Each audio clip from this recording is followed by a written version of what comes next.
आदाब, मैं doctor Zakir Hussain, ENT surgeon. आज का टॉपिक हैशिमोटोस थायराइडाइटिस को उसके बारे में डिस्कस करते हैं। ये बीमारी के बारे से डिटेल को बोलने को पहले थायराइड ग्लैंड के बारे में जरा पॉइंट्स मालूम है तो अच्छा रहा। वैसा मालूम है तो ये टॉपिक तुमना क्लियर हो समझेगा। अब थायराइड ग्लैंड देखो सो गले में सामने मिडिल पार्ट में खाली 30 ग्राम वेट है सो एक ग्लैंड।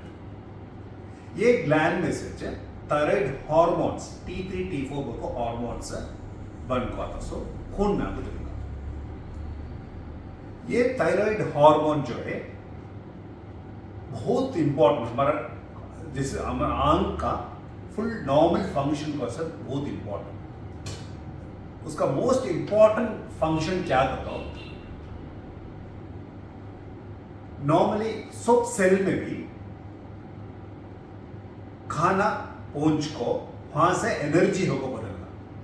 ये आपको बहुत सारा केमिकल चेंजेस होएगा तो एनर्जी फॉर्म होता है। ये केमिकल चेंजेस को हमें मेटाबॉलिज्म बोलते हैं। तो नॉर्मल है को ये खाना जो है फूड इंटेक उसमें से एनर्जी प्रोड्यूस होकर आना हो तो ये मेटाबॉलिज्म नॉर्मल चलना हो तो ये थायराइड T3 T4 नॉर्मल रखना पड़ेगा तो वो नॉर्मल होगा। कार्बोहाइड्रेट है बराबर, प्रोटीन है बराबर, फैट है बराबर, ये मोस्ट इंपॉर्टेंट वो जाते हैं। बहुत सारा दूसरा फंक्शंस भी थायराइड हार्मोन को है, जैसा कि ब्रेन का डेवलपमेंट भी उसका नॉर्मल फंक्शन को भी होना, हार्ट का फंक्शन को होना, नेल का ग्रोथ, वैसा बाल का ग्रोथ, स्किन का टेक्सचर, स्किन का वाटर रिटेंशन, आंख में पानी का कंट्रोल, फिर पेट का भी, इंटेस्टाइन का भी मोटिलिटी, फीमेल्स में उनका पीरियड्स का रेगुलेशंस, फिर बोन का टर्नओवर, ऐसा बहुत सारा फंक्शंस है। उसका मोस्ट इंपॉर्टेंट एक दो फंक्शन में बोला। अब ये थायराइड हार्मोन जो T3 T4 जो है एक बॉडी आंग में लेवल में कितना को कंट्रोल कर सको, ये आपको ब्रेन कंट्रोल करता सको। ब्रेन में दो डिफरेंट लेवल में कंट्रोल आता सको। उसमें ऊपर का एक लेवल, नीचे के लेवल से TSH हार्मोन प्रोड्यूस होगा। थायराइड में आपको T3 T4 बनाओ तो सिग्नल देगा। कब T3 T4 ब्लड में नॉर्मल लेवल पहुंचता कि तब वापस सिग्नल ब्रेन में जाना, इतना लेवल पहुंचेगा, बस TSH खड़ा रहो, कंट्रोल में ले रखा। तो TSH इस कंट्रोल करता है। मैं काय को बोलता हूँ तो इन्वेस्टिगेशन के टाइम में ब्लड टेस्ट में हमें TSH देखना मोस्ट इंपॉर्टेंट, उसको ऐसे के बोले। अब थायराइड ग्लैंड के अंदर देखे तो ऐसा राउंड से थायराइड फॉलिकल्स बनी, बहुत सारा फॉलिकल्स है, उसमें एक एक सेल्स है, उसमें फॉलिकुलर सेल्स बनी, उसका अंदर है T3 T4 बनता है। ये कैसा बनता सो देखिए। ये आपको यहाँ आयोडीन खाना का रास्ता, खून का रास्ता आयोडीन पहुंच को सेल का चढ़ता। सेल में ऑलरेडी थायरोग्लोबुलिन है। थायरोग्लोबुलिन भी आयोडीन में मिल को अंदर जाएगा, कोलॉइड का अंदर जाएगा। जब एक आयोडीन हो थायरोग्लोबुलिन का अंदर जमेगा। एक जमे तो मोनो, दो जमे तो डाई, तीन जमे तो ट्राई यानी कि T3 फॉर्म होगा, चार जमे तो टेट्राएडोथायरोनिन यानी कि T4 फॉर्म होगा। ये रिएक्शन चलना तो थायराइड पेरोक्सिडेज जरूर होना है तो चलना, तब ये फॉर्म हो थायरोग्लोबुलिन वापस से सेल का अंदर आ जाएगा, फॉलिकुलर सेल का। यहाँ ब्रेक हो T3 T4 खाली बाहर आ जाए। तब ये डायग्राम हमने क्या मालूम है तो दो इंपॉर्टेंट वर्ड, एक थायरोग्लोबुलिन, अभी एक थायराइड पेरोक्सिडेज। ठीक है, तो इन्वेस्टिगेशन टाइम में मैं बोलूंगा थायरोग्लोबुलिन ज्यादा है तो, और थायराइड पेरोक्सिडेज एंटीबॉडी ज्यादा है तो हैशिमोटोस थायराइडाइटिस कंफर्म होगा। उसको ऐसे मैं ये बताया, ये दो चीज। अब ये थायराइड ग्लैंड, उसमें बहुत सारा बीमारियां हैं, पैदाशी बीमारी हो सकता है, नहीं तो उसका बाद वो क्या करें एक्सीडेंट से इन्वॉल्व हो सकता है, इन्फेक्शन बैक्टीरियल वायरल क्या भी इन्फेक्शन से इन्वॉल्व हो सकता है, ऑटो इम्यून डिसीज हो सकता है, बिनाइन कंडीशन, कैंसर कंडीशन। इसमें ये जो हैशिमोटोस थायराइडाइटिस जो है ये आपका ऑटोइम्यून कंडीशन। तब ऑटोइम्यून कंडीशन को तो क्या है? ऑटोइम्यून कंडीशन को तो नॉर्मली सबको आंख अंदर बाहर का क्या भी बैक्टीरिया वायरस एलर्जी का इसमें से प्रोटेक्शन को वास्ते अंदर जिस्म का अंदर आंख का अंदर एक मैकेनिज्म एक सिस्टम है, उसे इम्यून सिस्टम बोलते हैं। तो क्या भी मटेरियल अंदर आया तो ये इम्यून सिस्टम एक्टिवेट होकर उसे अटैक होकर नहीं से करना होगा, ये नॉर्मली चलता है। ऑटो इम्यून डिसीजेस पेशेंट को क्या होगा तो बाहर से बैक्टीरिया वायरस एलर्जी क्या भी आना नहीं से ये इम्यून सिस्टम एक्टिवेट होकर हमारा आंख अंदर है सो कौन सा भी एक पार्ट वो बाहर का सिस्टम याद कर लो को वो पार्ट को नहीं से करना। हैशिमोटोस थायराइडाइटिस में उनका पेशेंट का इम्यून सिस्टम एक्टिवेट होकर थायराइड को नहीं से करना, वो ऑटो इम्यून कंडीशन बोलते हैं। तो Hashimoto's thyroid is auto immune condition. अब तुम ऑटो इम्यून कंडीशन क्या मानो वो भी एक पिक्चर में बताया, ये सेल्स एंटीबॉडीज प्रोड्यूस करके थायराइड को नहीं से करता। ये ज्यादा देर फीमेल्स में होता, सो 15 से 20% टाइम ज्यादा मर्द बनस्पति ज्यादा फीमेल्स में औरतों को ज्यादा होता। सो वैसा अच्छा उनका एज ग्रुप देखा तो उम्र कितना देखा तो 30 से ज्यादा 50 से कम 30-50 एज ग्रुप का बीच में दौरान होता। सो अब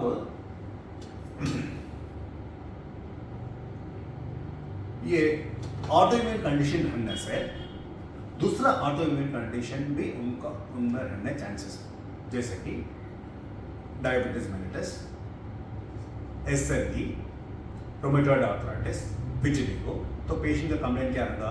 शुगर रहने का, शुगर हाई शुगर रहने का चांस है, जॉइंट पेन, मसल पेन रहने का चांस है, स्किन में वाइट लीशंस रहने का चांस है। तो ये पेशेंट को हो सकता, नहीं तो पेशेंट को कौन सा भी रिलेटिव को भी हो सकता है। देखो सेम ग्रुप में आएंगे तो कौन सा भी फैमिली मेंबर में है तो पेरेंट्स में, ब्रदर्स में है तो दूसरा जन को भी वो सेम फैमिली में आने का चांसेस है।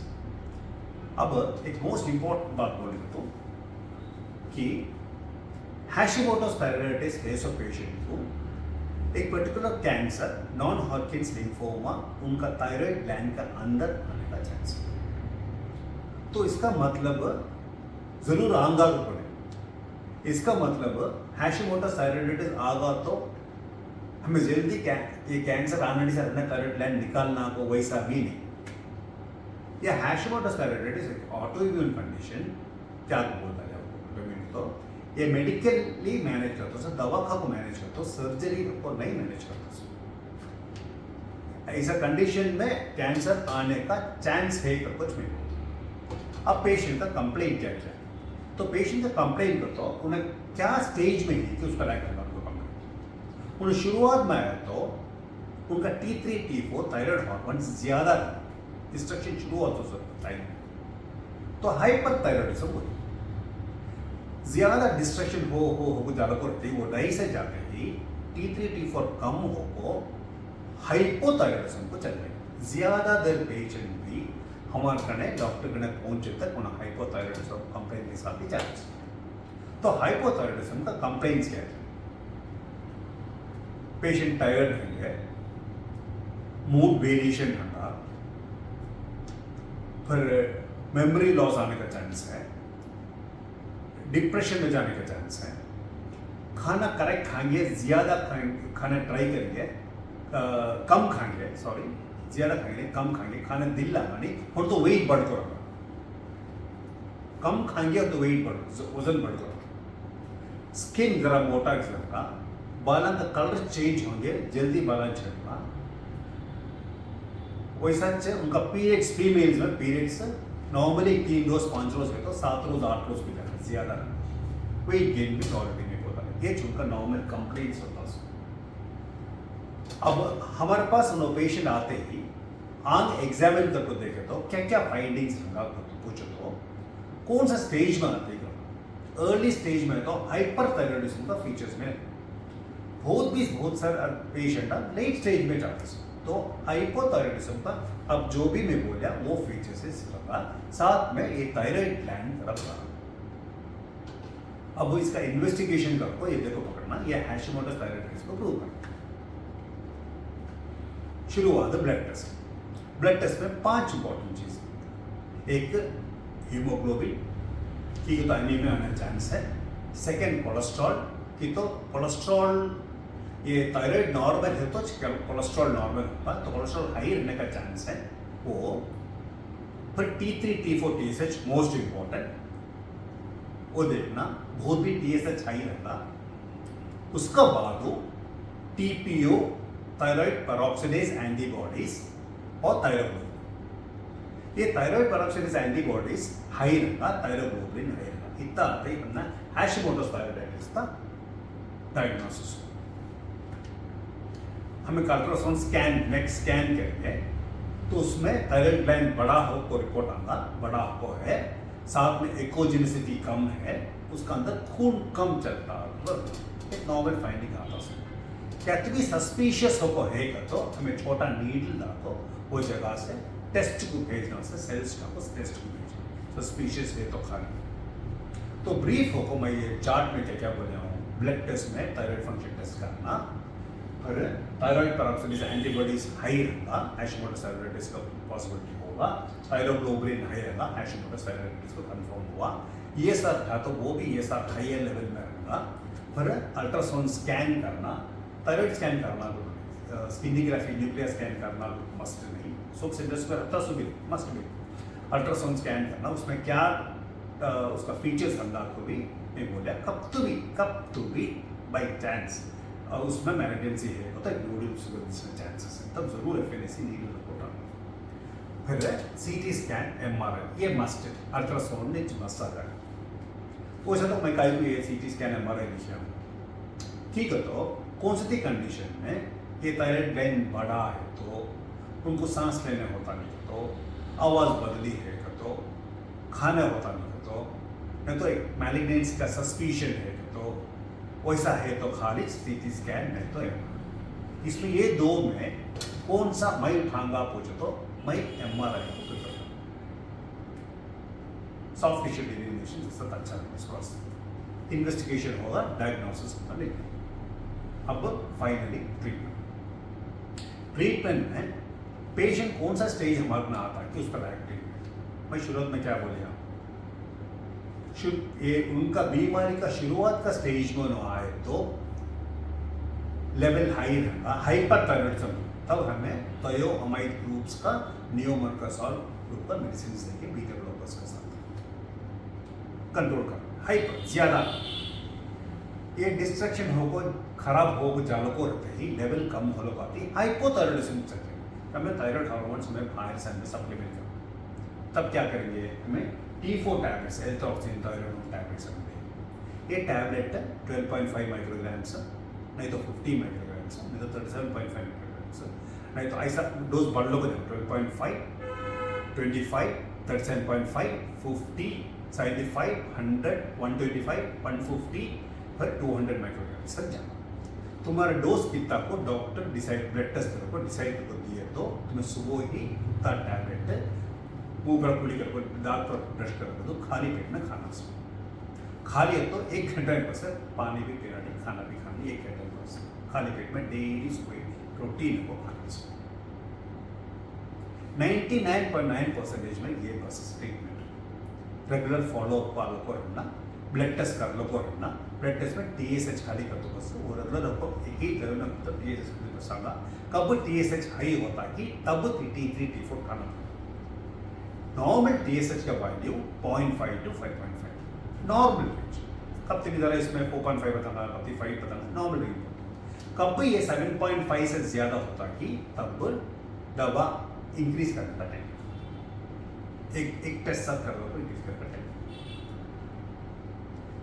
हर साल स्कैन खाएंगे क्या, नहीं, हर साल नहीं तो 2 साल में एक बार स्कैन करना पड़ेगा कि वो कहते हैं सस्पिशियस हो पाता है क्या नहीं करते। 99.9% ये बस ट्रीटमेंट। जरा को 150 देखो भी 200 माइक्रोग्राम्स देखो भी कंट्रोल में खड़ना T4 टैबलेट्स देखो भी वैसा आदमियों को T3 टैबलेट्स भी देना पड़ता है, ऐड कर उनको साथ वो टैबलेट भी देना पड़ता है। तो ऑलरेडी मैं हैशिमोटोस थायराइडाइटिस का फॉलोअप के बारे में भी बोल रहा है। तो ये टॉपिक इसमें हैशिमोटोस थायराइडाइटिस में सर्जरी का इंपॉर्टेंस है क्या, कुछ तो नहीं।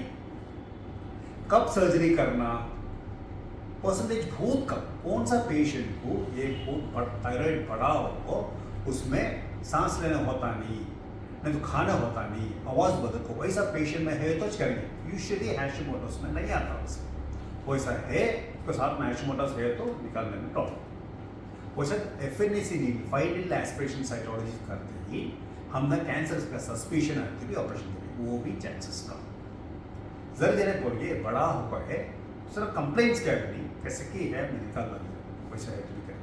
बट यूजुअली मैं फिर भी पूरी उठा को बोलूँ एक मेडिकल कंडीशन है, मेडिकल कंडीशन को टैबलेट्स दे को हमें तुमना बेटर करेंगे, नॉर्मल करना होने बेटर कर को कंफर्टेबल करें। ऐसा हैशिमोटोस थायराइडाइटिस कंट्रोल में लाता है।